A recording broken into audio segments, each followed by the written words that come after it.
तो स्वागत है आपका अंजारा इस जोन में, है ना। आइए आज डिस्कशन करते हैं, है ना। लक्ष्मीकांत का चैप्टर नंबर ये है क्या, 6 या 7 फंडामेंटल राइट में, है ना, भाग 3। इसके बारे में हम लोग बात कर रहे थे, भाग 3 के बारे में। पेन नहीं चल रहा, क्या हो रहा है? 1 मिनट देखते हैं, है ना, कहाँ पे प्रॉब्लम है। तो भाग 3, तो यहाँ तक शुरुआत की थी, है ना। उपाधियों का अंत तक तो हो गया था आर्टिकल, क्योंकि लंबा चैप्टर है फंडामेंटल राइट का। इसको 2-3 वीडियोज में, है ना, खत्म करेंगे। स्वतंत्रता का अधिकार, है ना, यहाँ से शुरुआत करते हैं। 6 अधिकारों की रक्षा। अनुच्छेद 19 में, आर्टिकल 19 में सभी नागरिकों को 6 अधिकारों की गारंटी देता है। देखिए 6 अधिकार कौन से हैं। वाक्य में अभिव्यक्ति की स्वतंत्रता है, शांतिपूर्वक निरायुध सम्मेलन का अधिकार है, संघ या सहकारी समितियां बनाने का अधिकार है, भारत के राज्य क्षेत्र में कहीं पर भी आचरण या घूमने का अधिकार है ना। भारत के राज्य क्षेत्र के किसी भाग में निर्बाध घूमने और बस जाने का भी निवास करने का अधिकार है। कोई भी पेशावृत्ति मतलब ऑक्यूपेशन, व्यापार और कारोबार करने का अधिकार है। मूलतः अनुच्छेद 19 में से 7 अधिकार थे, लेकिन संपत्ति के खरीदने, अधिग्रहण करने या बेच देने के अधिकार को 1978 में 44वें संविधान संशोधन अधिनियम के तहत समाप्त कर दिया गया। इन 6 अधिकारों की रक्षा केवल राज्य के खिलाफ मामले में है, न कि निजी मामले में। अर्थात ये अधिकार केवल नागरिकों और कंपनी के शेयरधारकों के लिए है, न कि विदेशी या कानूनी लोगों जैसे कंपनियों या पार्षदों के लिए है।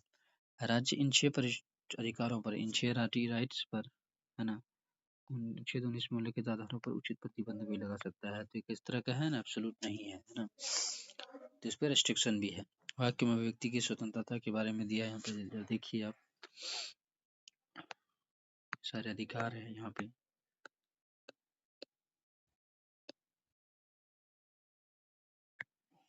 उसके बाद शांतिपूर्वक सम्मेलन का भी अधिकार है ना। आपराधिक व्यवस्था की धारा 144 1973 के अंतर्गत एक न्यायाधीश किसी संगठित बैठक को किसी व्यवधान के खतरे के तहत रोक सकता है। बिल्कुल यहाँ पे दिया है। भारतीय दंड संहिता 141 के तहत, है ना, यहाँ पर भी दिया गया है। किसी कानून प्रक्रिया का अवरोध हो, कुछ लोगों की संपत्ति पर बलपूर्वक कब्जा हो, किसी आपराधिक कार्य की चर्चा हो, किसी व्यक्ति पर कानूनी काम के लिए दबाव और सरकार या उसके कर्मचारी विधायी शक्तियों के प्रयोग हेतु धमकाना, संघ या संगम बनाने का अधिकार है ना। आबाद आचरण करने की स्वतंत्रता दिया गया है ना। निवास का भी अधिकार है ना। और व्यवसाय की आदि की स्वतंत्रता, वो 6 अधिकारों को यहाँ पर दिया गया है ना। अब है आर्टिकल 20 को देखते हैं। अपराध की दोषसिद्धि के संबंध में संरक्षण कैसा है। अनुच्छेद 20 में कहा गया है, आर्टिकल बी 20 में कहा गया है, किसी भी अभियुक्त को दोषी करार व्यक्ति, चाहे वह नागरिक हो या विदेशी, कंपनी व परिषद कानूनी व्यक्ति हो, उसके विरुद्ध मनमान्य और अतिरिक्त दंड से संरक्षण प्रदान करता है। इसमें 3 विवाद है। कोई पूर्वपद प्रभाव कानून नहीं। कोई व्यक्ति किसी व्यक्ति अपराध के लिए तब तक सिद्ध दोष नहीं ठहराया जाए जब तक उसने कोई कार्य करने के समय जो अपराध के रूप में आरोपित है, किसी प्रवृत्त विधि को अतिक्रमण नहीं किया गया है, उससे अधिक शासित भाग नहीं होगा जो अपराध किए जाने के समय प्रवृत्ति विधि यदि आरोपित की जाए। इसका कहना यह है कि जो जिस समय जो कानून है, मान लीजिए अभी जो इस तरह का कानून है, अगर उसमें फांसी दिया गया है तो फांसी ही दी जाएगी, है ना। और उसमें क्या कहते हैं, 3 सालों की सजा है, 3 सालों की सजा, यानी कि बाद में जो कानून बना उसको लागू नहीं हुआ। अपराध को समय के अनुसार ही दिया जाता है ना, कानून उस समय। दोहरी क्षति नहीं, किसी व्यक्ति को, है ना, एक ही अपराध के लिए 2 बार कंपनसेशन या अभियोजित या दंडित नहीं किया जाएगा। स्व अभिशंसन नहीं है, किसी अपराध के लिए अभियुक्त किसी व्यक्ति को स्वयं अपने विरुद्ध साक्षी होने के लिए बाध्य नहीं किया जाएगा। ये भी बात यहाँ पे किया गया है ना। उसके बाद है प्राण एवं दैहिक स्वतंत्रता। अगर आर्टिकल 21 को अगर हम देखें, प्राण एवं दैहिक स्वतंत्रता, लाइफ एंड डिग्निटी के बारे में जो दिया है आर्टिकल 21 में, यूपीएससी में प्रीलिम्स अगर आप क्वेश्चन सॉल्व किए हैं तो ये सवाल यहाँ पर भी पूछे गए हैं। प्राण एवं दैहिक स्वतंत्रता की अगर हम बात करें तो यहाँ पर भी सवाल पूछे गए हैं। अनुच्छेद 20 सबसे ज्यादा अगर एक्सपेंशन कर रहा है आर्टिकल 21 को, तो सुप्रीम कोर्ट है ना, इसको ज्यादा यूज कर रहा है। क्यों? उन लोगों का फंडामेंटल राइट है ना। अनुच्छेद 21 में घोषणा की गई है कि किसी व्यक्ति को उसके प्राण या दैहिक स्वतंत्रता से विधि द्वारा स्थापित प्रक्रिया के अनुसार वंचित नहीं किया जाएगा, अन्यथा नहीं प्रसिद्ध गोपालन मामले 1950 में अगर हम देखें, उच्चतम न्यायालय ने अनुच्छेद 21 को सूक्ष्म व्याख्या की। इसमें व्यवस्था की गई कि अनुच्छेद 21 के तहत सिर्फ मनमानी कार्यकारी प्रक्रिया के विरुद्ध, है ना, सुरक्षा उपलब्ध है, ना कि विधानमंडलीय प्रक्रिया के विरुद्ध। इसका मतलब राज्य प्राण एवं दैहिक स्वतंत्रता के अधिकार को कानूनी आधार पर रोक सकता है। ये है ना, प्रसिद्ध गोपालन मामले की बात कर रहा है। ऐसा इसलिए क्योंकि अनुच्छेद 21 की अभिव्यक्ति विधि द्वारा स्थापित प्रक्रिया अमेरिका के संविधान में अभियुक्त विधि की विधिवत प्रक्रिया से भिन्न है। इस तरह कानून की वैधता एवं उसकी व्यवस्था पर आकारण अन्यायपूर्ण आधार पर प्रश्न नहीं उठाया जा सकता, है ना। यहाँ पर देखते हैं, व्यक्तिगत स्वतंत्रता का मतलब सिर्फ एक व्यक्ति की शारीरिक और निजी स्वतंत्रता से है।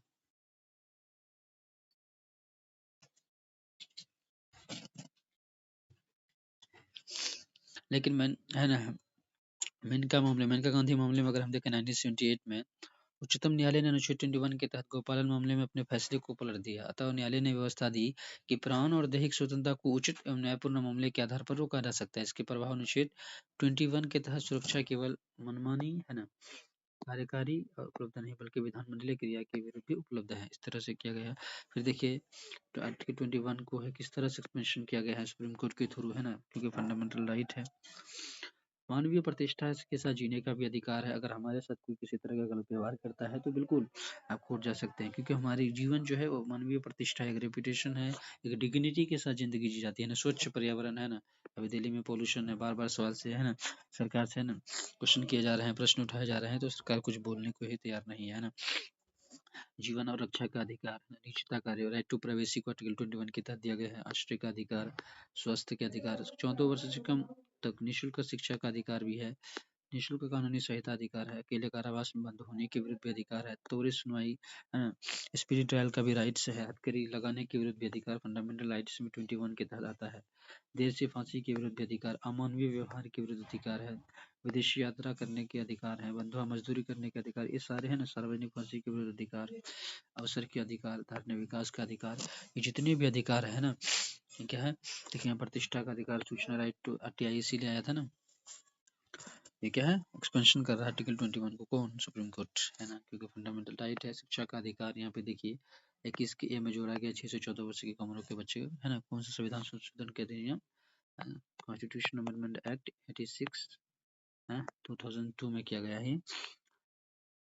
भाग 4 में अनुच्छेद 45 में भी बच्चों को निःशुल्क शिक्षा का अनिवार्य किया गया है। अगर डीपीएसपी में भाग 4 में अगर हम पढ़ेंगे तो वहाँ पर भी ये दिया गया है ना। देखिए यहाँ पे वही बात कर रहा है बार बार, है ना, बार बार रिपीट होते हैं कोई भी चीज, है ना।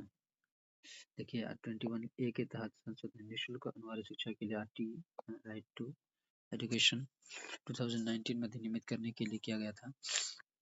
निरोध एवं गिरफ्तारी से संरक्षण, है ना, अनुच्छेद 21 किसी व्यक्ति को गिरफ्तारी, निरोध से संरक्षण करता है। हिरासत में 2 तरह के दंडक विषय है, निवारक पुनेटिव डिटेंशन, है ना, है इस तरह के डिटेंशन, 2 तरह का जो डिटेंशन है इसमें बात किया गया है।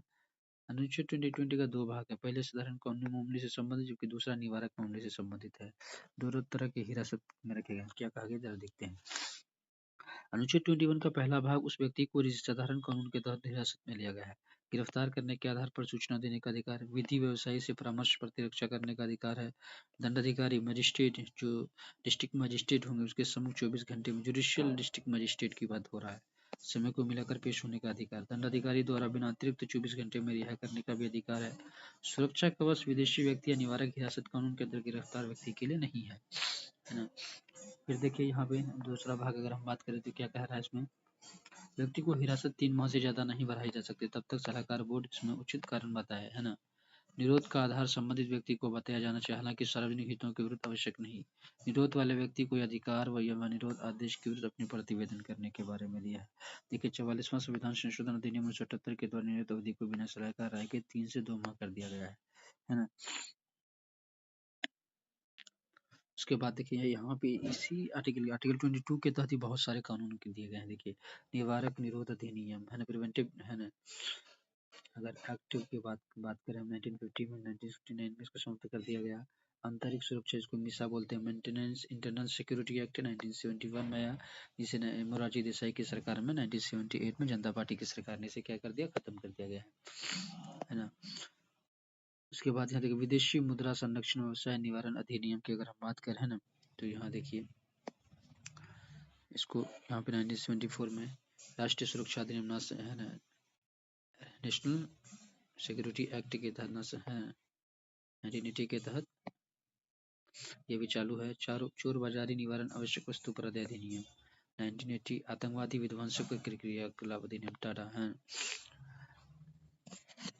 1985 में, और 1995 से समाप्त कर दिया गया। उसके बाद 1981 में ये वाला आया है। उसके बाद पोटा की बात करें हम, आतंकवाद निवारण अधिनियम है ना, प्रिवेंशन ऑफ टेररिस्ट है ना एक्ट आया 2002 और 2004 में से निरस्त कर दिया गया है।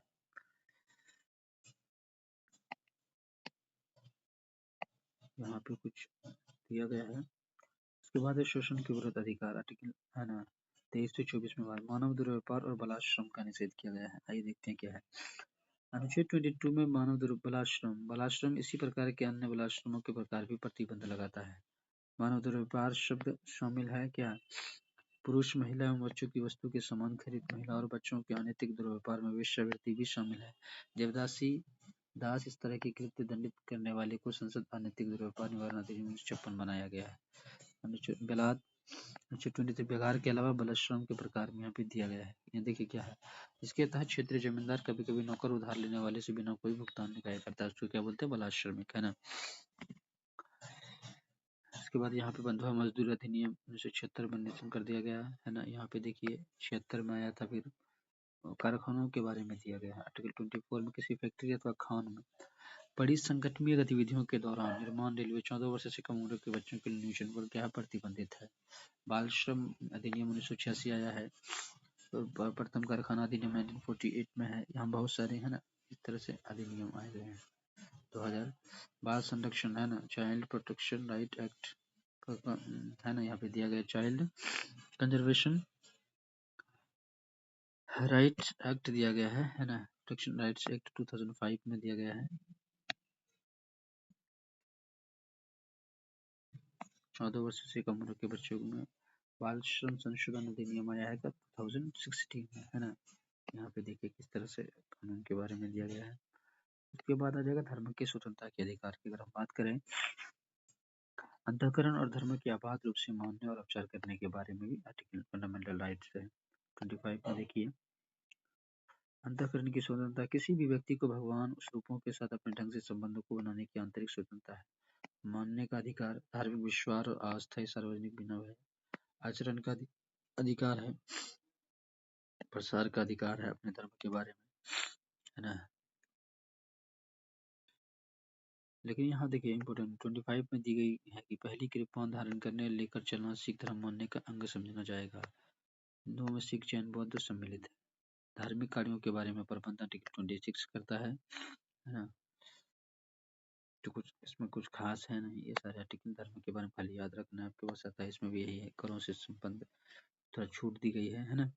धार्मिक शिक्षा से उपस्थित होने की स्वतंत्रता यहाँ पे दिया गया है। ऐसे संस्थान जिनकी पूरी तरह से रखरखाव राज्य करता है, ऐसी संस्थान जिनका प्रशासन राज्य करता है, लेकिन उसकी स्थापना किसी विन्यास न्यास के तहत हो, राज्य द्वारा मान्यता प्राप्त संस्थान हो। अब बात करेंगे संस्कृति और शिक्षा संबंधी अधिकार। ये माइनॉरिटीज के लिए, अल्पसंख्यकों के हितों के संरक्षण के लिए है। जो माइनॉरिटीज का जो है ना, उनको प्रोटेक्शन प्रोवाइड कराने के लिए आर्टिकल 29 की अगर हम बात करें, यहाँ पे देखिए यही बात करता है, कुछ नहीं है इसमें, कुछ खास है नहीं। देखिए है ना, यहाँ पे जनप्रतिनिधि 1951 का उल्लंघन नहीं करते हैं। ठीक, शिक्षण संस्थानों की स्थापना और प्रशासन करने के अल्पसंख्यकों के वर्गों का अधिकार है। अनुच्छेद 30 में दिया गया है। देखिए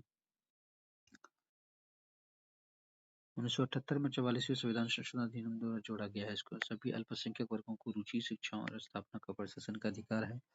इस तरह अनुच्छेद 30 के तहत अल्पसंख्यकों को धार्मिक एवं भाषाई, किस आधार पर? रिलीजियस और लैंग्वेज, धार्मिक और भाषिक की सुरक्षा विस्तार, नागरिकों को किसी अनुभाग के लिए अल्पसंख्यक शब्द को संविधान में कहीं भी परिभाषित नहीं किया गया है।